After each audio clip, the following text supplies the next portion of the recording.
조선시대 곡물수취법 볼게요. 공납이라고 하고요. 이 각 지역의 특산물을 조사를 해서 중앙에서 각 지방 군현에 부과를 하는 거예요. 그래서 국가에서 횡간이라고 해서 국가의 지출 명세서죠. 아, 올해는 어디 어디 쓰겠다. 이 지출할 명세서를 작성을 하고 난 다음에 그 기준에 따라서 할당량을 제정을 해주는 거예요. 너희는 얼마 얼마 이런 식으로. 그래서 기준은 공납의 기준은 집집마다. 그래서 각 집집마다 토지가 많으면 조금 더 걷고 조금 덜 걷고. 그래서 기준은 기본 기준은 집집마다 각 집을 기준으로 해서 공납을 징수를 했습니다. 그리고 공납의 특징은 익류 지역이 없어요. 반면에 전세 수치는 익류 지역이 있죠. 익류 지역은 그 해당 지역에서 아무래도 써야 될 일이 많기 때문에 서울로 안 보내고 왕이 있는 서울로 안 보내고 그 지역에서 쓰게 하는 거예요. 그러니까 뭐 함경도 같은 경우는 이제 외적을 방어해야 되기 때문에 외적을 방어하는 데 써라. 이런 식으로 서울로 보내지 말고 그 돈 가지고 거기서 써라. 이런 게 바로 익류 지역인데 이제 이 공납은 익류 지역이 없었고 전세 수치는 익류 지역이 있었다. 전세는 쌀로 걷는 거잖아요. 쌀은 어디서나 구할 수 있으니까 익류 지역이 있어요. 그래서 뭐 평안도나 함경도 이런 데는 야 너희는 전세 쌀 보내지 말고 그 지역에서 너희들 필요한 데 써. 이런 거예요. 근데 만약에 공납은 특산물을 거두는 거잖아요. 그래서 함경도 특산물이 말이에요. 그러면 이게 말은 함경도에서 안 거두면 어디서 구할 데가 없는 거야 말을. 그래서 이렇게 특산물인 경우에는 익류지역이라고 해서 야 그 말 너희 지역에서 외적 방어하는 데 써 이렇게 할 수가 없고 서울에서도 필요하기 때문에 대체 불가한 특산물을 거둘 때는 익류지역이라는 게 존재하지 않았어요. 근데 공납이 대동법을 시행을 하면서 쌀로 납부하는 걸로 바꾸잖아요. 특산물을 납부하는 게 아니고 쌀로 그냥 납부를 하게 돼요. 그래서 대동법을 시행하고 나면은 다시 익류지역이 생깁니다. 쌀은 딴 데서도 구할 수 있으니까 평안도에서 공납으로 쌀을 보내는데 아니야 쌀은 너희 그 외적 방어할 때 써 이런 식으로 대신에 이제 특산물일 때는 익류지역이라는 게 없고 쌀 대체 가능한 쌀이나 이런 걸로 납부할 때는 익류지역이 존재한다. 공납의 종류를 보면 상공은 상시로 납부하는 거 공납하는 거예요. 그래서 호조에서 정기적으로 납부 징수를 하는 거죠. 별공은 별도로 공납하는 거예요. 특이한 경우에 별도로. 그리고 진상은 지방관이 국왕에게 바치기 위해서 농민에게 징수하는 거예요. 그러니까 왕에게 바치는 게 진상이다. 진산품 뭐 이런 얘기 하잖아요. 이 공납의 폐단은 불산곡물이라고 해서 불산이 생산되지 않는다 이런 얘기예요. 불산. 그래서 생산되지 않는 걸 곡물로 부과하는 거를 불산곡물이라고 합니다. 그리고 공납의 폐단의 또 한 가지가 너무 엄격한 기준을 적용을 한 거예요. 그래서 기준에 맞는 품질과 수량을 맞추기 위해서 다른 곳에서 구입을 해야 되는. 그러니까 우리 지역에서 배가 특산물이라 배를 바치는데 나주배만큼 진짜 고퀄의 기준인 거예요. 그럼 우리 지역에서 나는 거 가지고는 기준을 통과 못해. 그럼 어쩔 수 없이 나주에 가서 배를 사와서 바쳐야 되는. 너무 엄격한 기준 때문에 이런 문제도 있었다. 그리고 경절이, 상인, 서리 이런 애들이 방납, 납부를 방해한다 이런 얘기죠. 납부를 방해하는 거예요. 공물을 바치지 못하도록. 그래서 이런 폐단들이 있었습니다. 공납의 이런 폐단들 때문에 대동법이라는 게 실시가 돼요. 배경은 방납, 납부하는 걸 방해하는 이 폐단이 심화되니까 수미법을 주장을 하는 거예요. 거둘 수, 거둔다, 쌀로 거두는 걸 곡물, 특산물 대신에 쌀로 거두는 걸 수미법이라고 그러고 이런 걸 여러 학자들이 다 주장을 해요. 조광조, 이, 유성룡 등등등. 그래서 이 대동법은 토산물, 특산물, 그 지역의 토산물 대신에 토지 결수, 땅 면적에 따라서 납부를 하도록 하자. 이게 대동법이고 토지 1결당 12두를 거두는 돈 있는 사람한테 세금을 거두는 정말 훌륭한 법이었죠.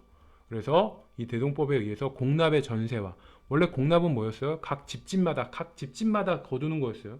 집을 기준으로 해서 걷는 거였는데 가호 기준에서 전세화 토지 기준으로 변화가 된 거예요. 그럼 땅을 많이 가지고 있는 양반들은 엄청 싫어하겠죠. 그래서 양반 지주들의 반대가 심했다. 자, 익류지역을 보면 공납을 쌀로 낼 때는 익류지역이 있고 특산물로 낼 때는 대체 불가하기 때문에 익류지역이라는 게 없다고 말씀드렸어요. 그래서 대동법 실시되고 쌀로 내니까 익류지역이 존재를 해요. 그래서 평안도와 함경도는 군사비와 사신 접대비로 사용을 해라. 너희 지역에서 사용해라. 서울로 보내지 마라. 제주도는 조운의 어려움으로 이렇게 세 개의 지역은 익류지역으로 지정을 했습니다.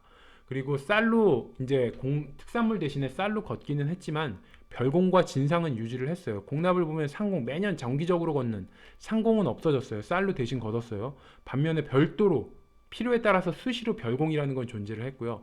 진상은 왕에게 바치는 거죠. 그래서 왕에게 바치는 건 계속 존재를 했다. 왕이 영광 굴비 좋아하는데 영광에서 쌀로 대신 보내면 왕 굴비 못 먹잖아요. 그래서 왕에게 바치는 진상품은 계속 존재를 했다. 대동법의 영향은 일단 지주 부담이 증가한 거예요. 땅 많이 가지면 세금 더 많이 내니까. 그래서 지주 부담이 증가를 했어요. 그리고 농민 부담이 일시적으로는 감소를 했습니다. 근데 문제가 항상 이래요. 지주가 농민들한테 자기들이 내야 될 세금을 농민들한테 전가를 시키면서 농민 부담이 다시 늘어나는 거죠. 그리고 국가 수입도 증가를 했습니다. 이게 땅 많은 사람한테 더 많이 거두니까 국가 수입도 증가를 하게 되는 거죠. 지방 관할의 재정도 좀 확충할 수가 있었어요. 그래서 두 가지 종류가 있었는데 유치미와 상납미가 있어요. 그래서 유치미는 머무를 유 둘치예요. 머무르며 두는 쌀이다. 그러니까 각 지방 관할에 그냥 거기다 남겨두는 쌀, 그걸 유치미라고 하고, 상납미는 윗상, 납부할 납, 위로 납부한다. 그래서 서울로 보낸다는 얘기예요. 그래서 유치미와 상납미가 있었다. 그래서 지방 관할의 재정을 확충할 수 있었던 건 유치미가 있었기 때문이죠.